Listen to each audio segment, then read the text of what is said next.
jobs to raise three children and a broken marriage. Having these three young children depend on her for affection and care must have been difficult. Self-medication for pain was drinking. My mom's addiction ruled her life like others. She abused physically and verbally while drunk. Growing up was challenging.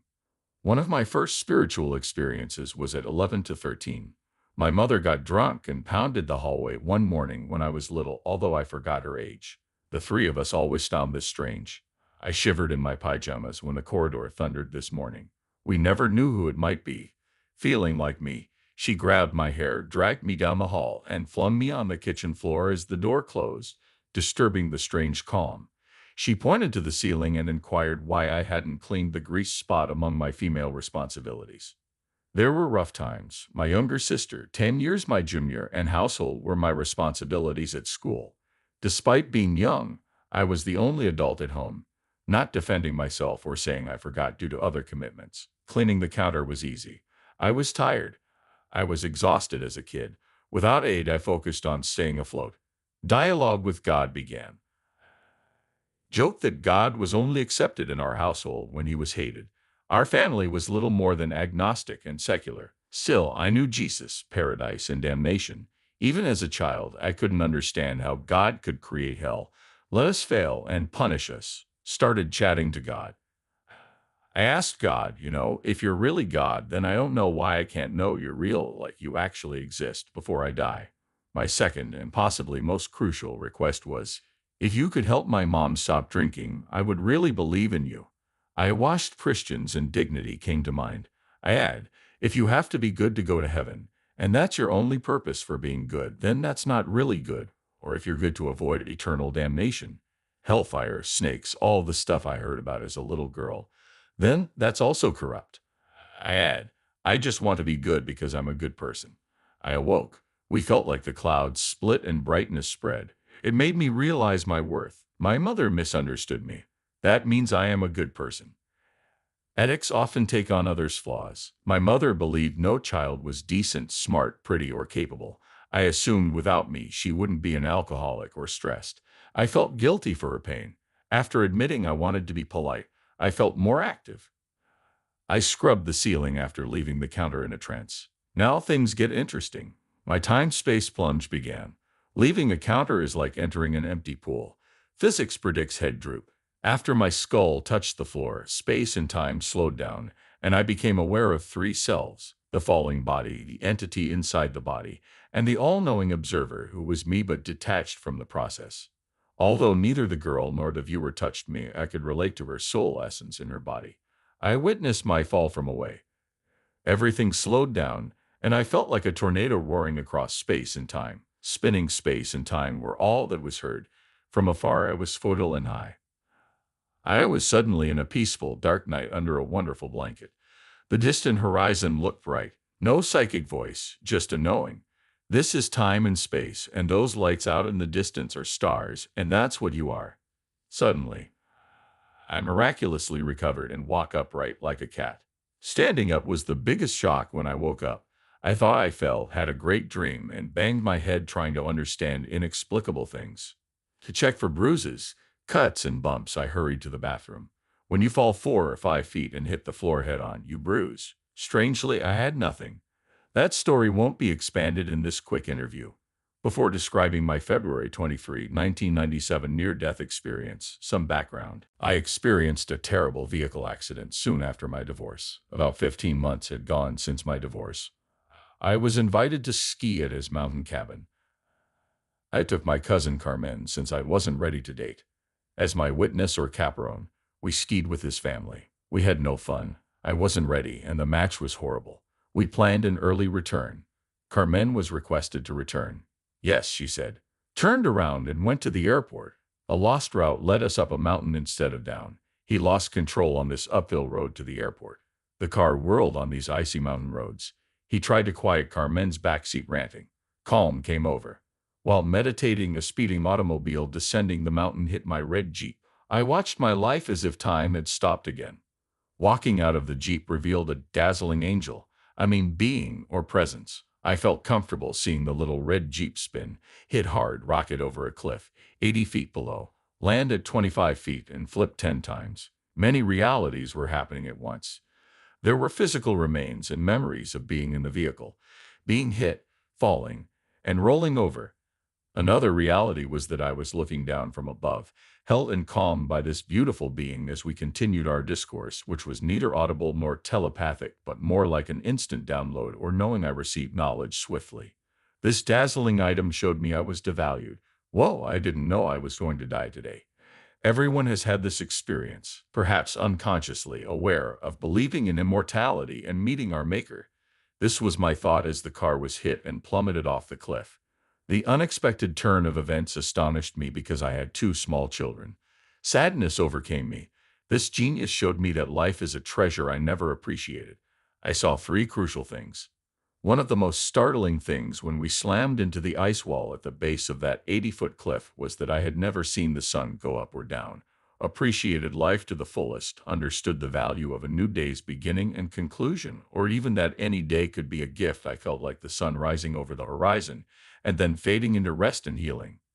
I was devastated because my existence hinged around being a good daughter, mother, wife, ex-wife, friend, and responsible, kind, righteous person. I started the mission as a female. It was tedious.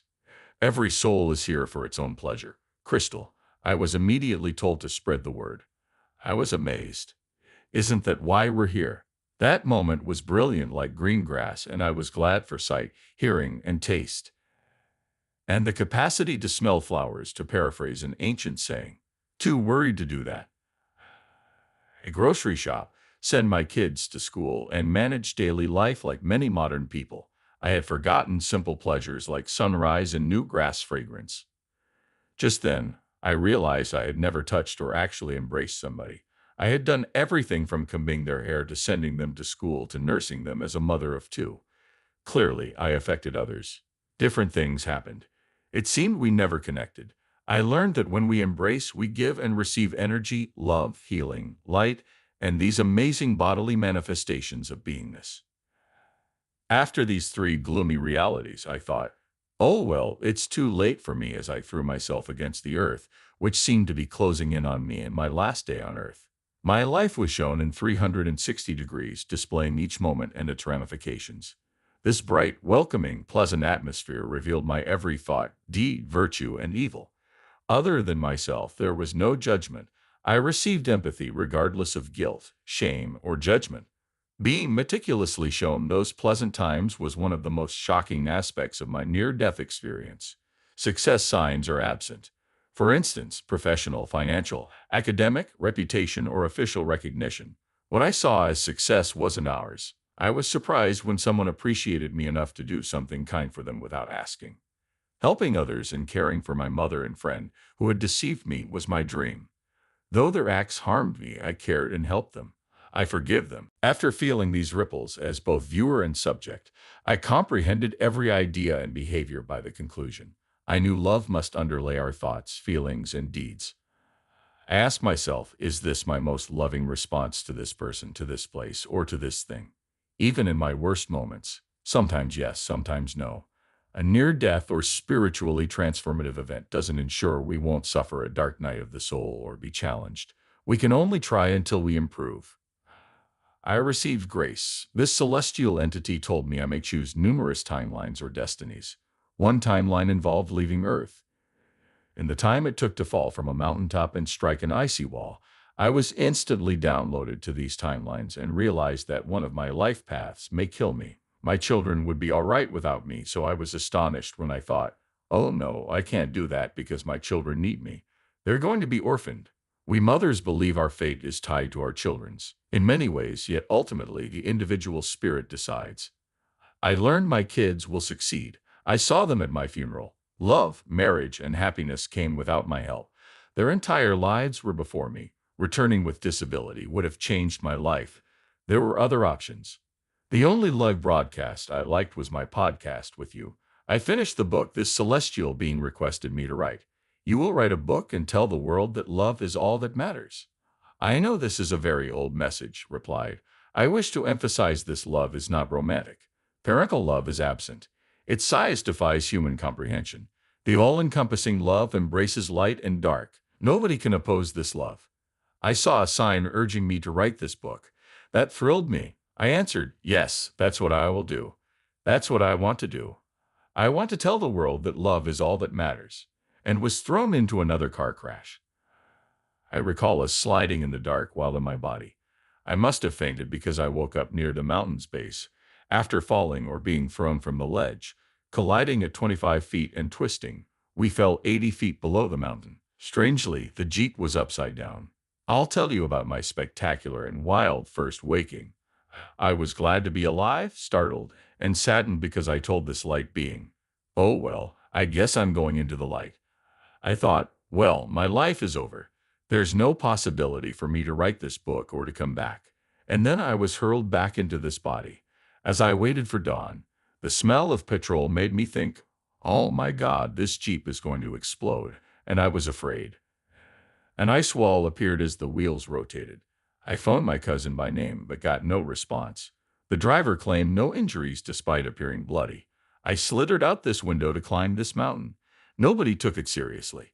Conquered the mountain. No mountain climbing for me. My preferences are feminine.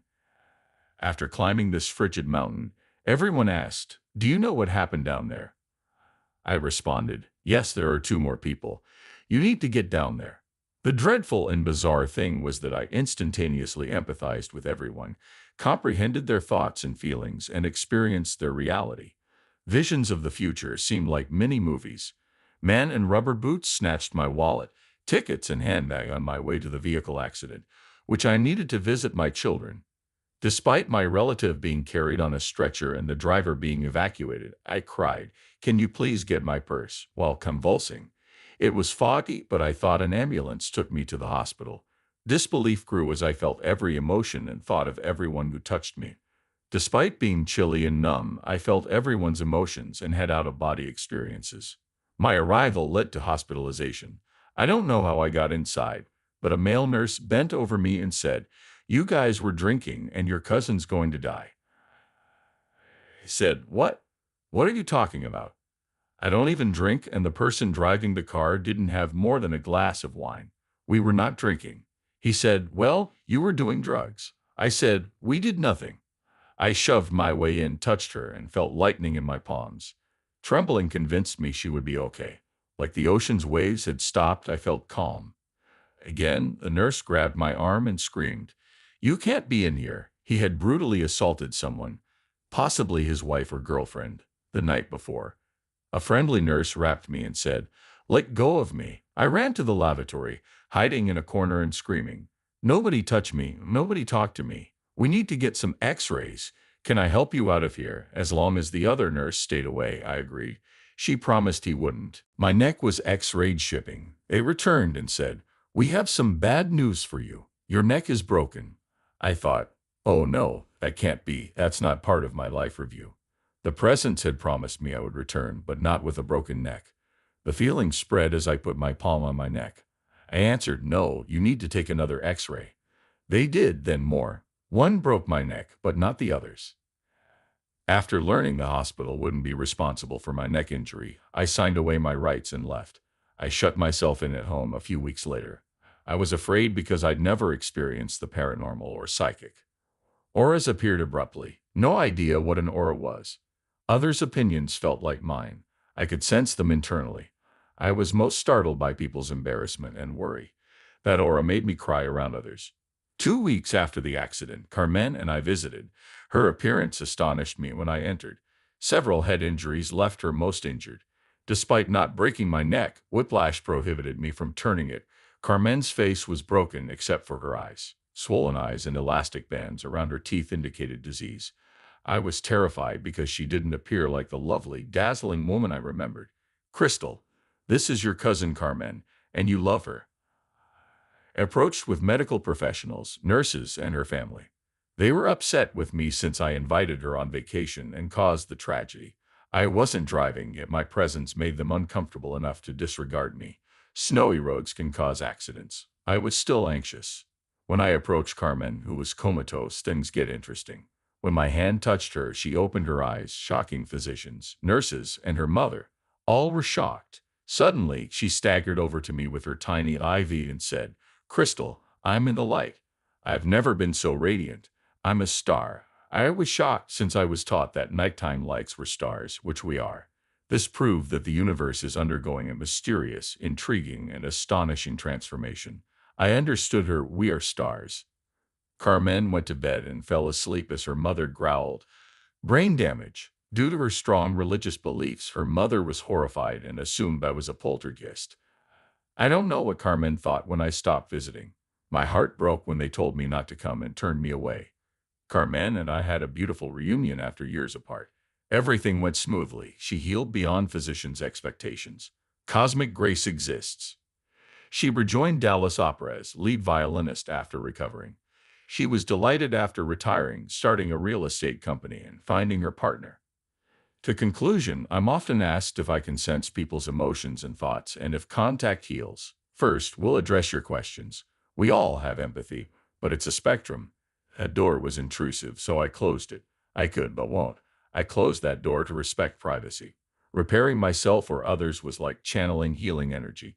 I believe we are all healing conduits since this energy passed through me. Our presence can heal or harm. Enlightenment, love, grace, and compassion help us recover. I avoid energy feeling touches. It may happen again, but not now. My life was blessed with a broken neck. I spun the clock.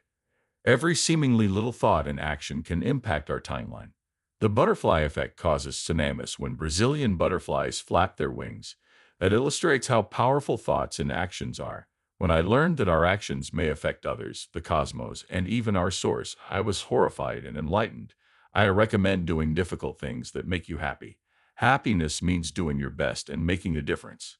I now let myself feel it physically whenever I make a decision, whether it's a lipstick color or a life-changing one like eating, calling, or working. The near-death experience blessed me beyond words. Love and our ability to alter the world via our thoughts and deeds are my greatest lessons. I love you, thank you for listening, and hope you choose love. Declining as the sun bathes our faces and we gaze above, we sink at